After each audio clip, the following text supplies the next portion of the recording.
It's beer o'clock on Real Ale Craft Beer. Some of you might have remembered I opened the Black Sheep Brewery Advent Calendar 2024. I wanted to get it open to show everybody the beers, what they could expect, what they were buying. This is one of those beers. This is by Black Sheep Brewery and this is the fabled Riggwelter.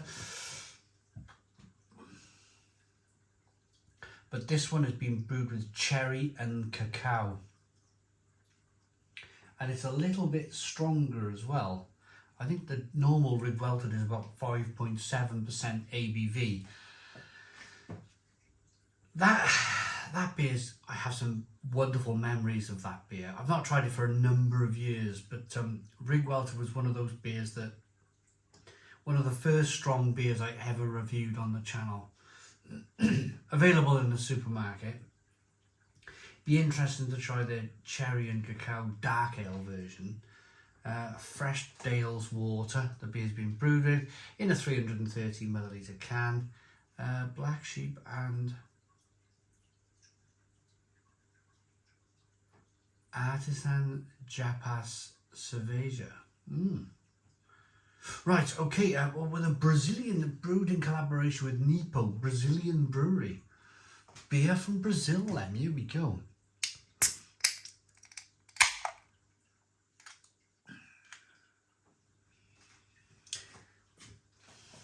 Glass would be good, wouldn't it?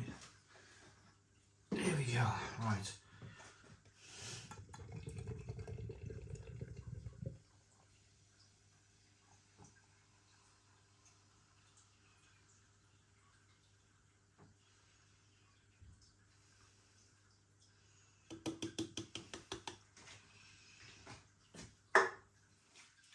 Looks good.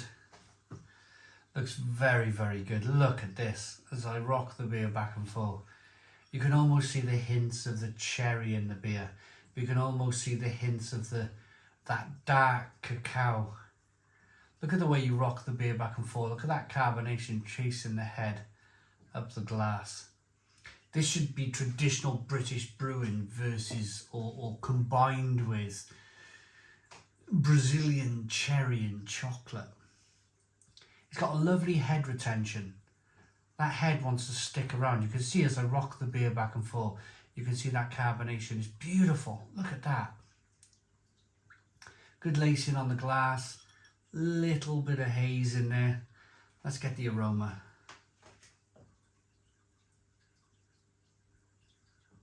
Oh, that is different. That's really different.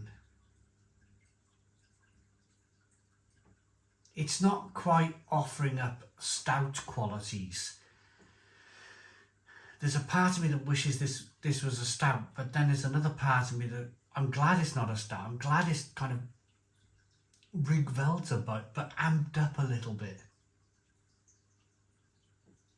The cherry is all creating its own aroma, its own.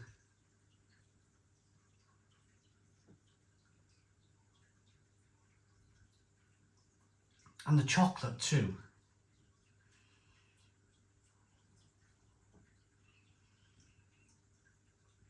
Brilliant, I gotta get in. Cheers everybody.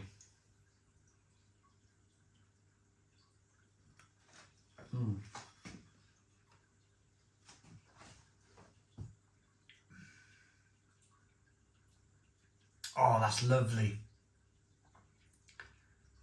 That is lovely. Stone the crows. Ooh, that's decadent. That's rich, but bitter all at the same time.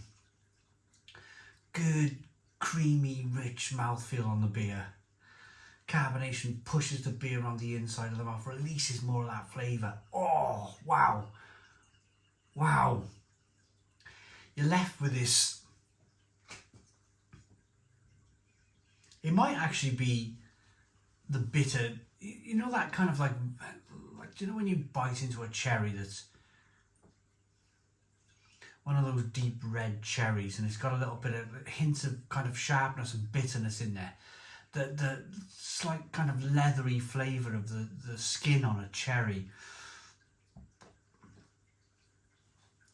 it's slightly bitter from that, which is fantastic.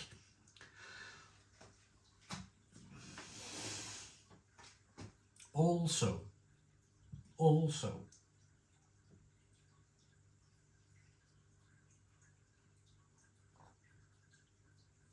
the cacao.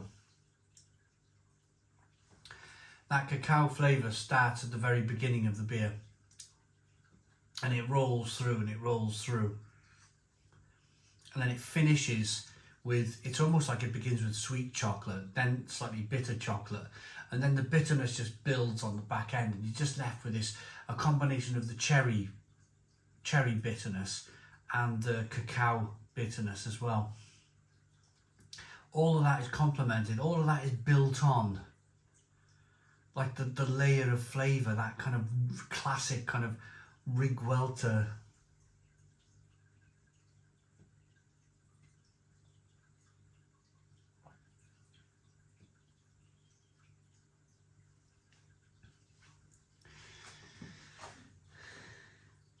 Yeah, that absolutely classic Riggwelter,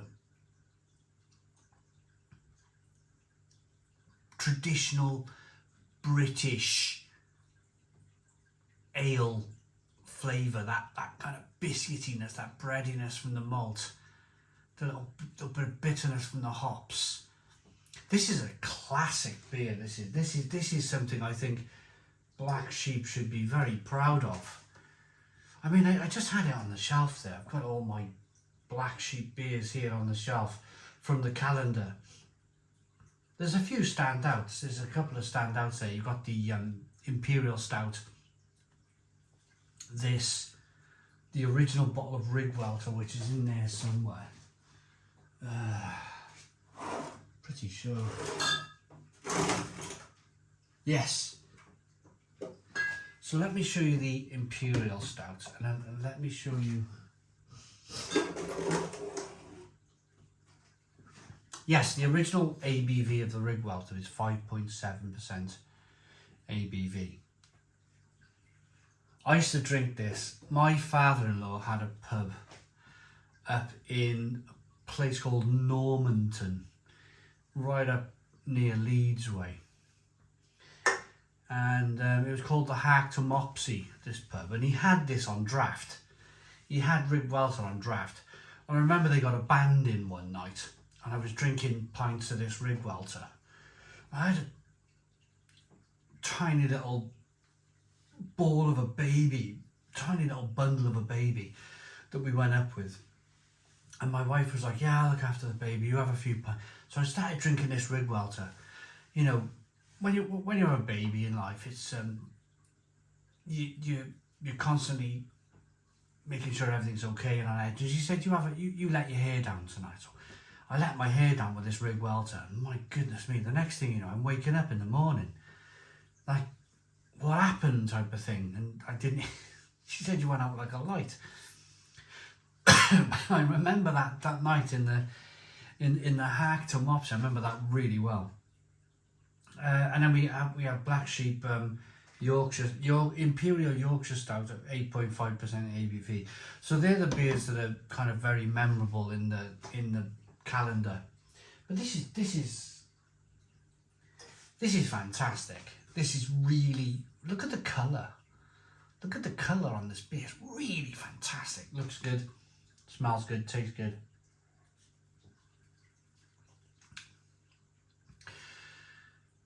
The fabled Riggwelter, but not as you know it. Brewed in collaboration with Nipo-Brazilian brewery, Japas. This unique twist on the Yorkshire classic combines our shared values of heritage and ancestry, beer with a story. Our friends from AFA use ingredients inspired by their Japanese and Brazilian origins, and with a strong dark malty base, we've added in cacao nibs and cherry juice.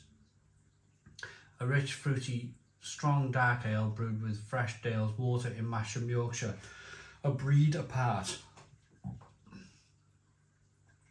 I think beers like this are the future for Black Sheep. I really do. I watched Black Sheep. I've been drinking Black Sheep since 2010. been drinking their fantastic beers like Monty Python's Holy Grail Ale, and you know, the fun beers that they do. But then you've got the Black Sheep bitters and the Black Sheep ales, the Riggwelters. Then I watched them bringing out like golden ales and stuff, and they went down a path of the beer quality wasn't that good. It was like, it just wasn't great beer. And then they brought out the Imperial Stout, which was very good. That was a very, very good beer. But they've always been a brewery for me that it's almost like they're hanging on to the craft beer. It's almost like they don't want to fully turn themselves into a regional brewery just pumping out best bitter after best bitter, or Black Sheep Ale after Black Sheep Ale. They wanted to have a point of difference. And I think this is that. Beers like this are fun. They look at the Black Sheep name with the Riggwelter, and they're using that name, which is fine, because the beer is excellent. It's really good. It's really good. It's a 9 out of 10. Stone the Crows, 9 out of 10 for me. Brilliant beer from Black Sheep. Brilliant. I wasn't quite, in all honesty, I didn't really know what to expect. But I've expected, but I've had something really decent. Thanks for watching. Please comment, please subscribe. Boom, cheers.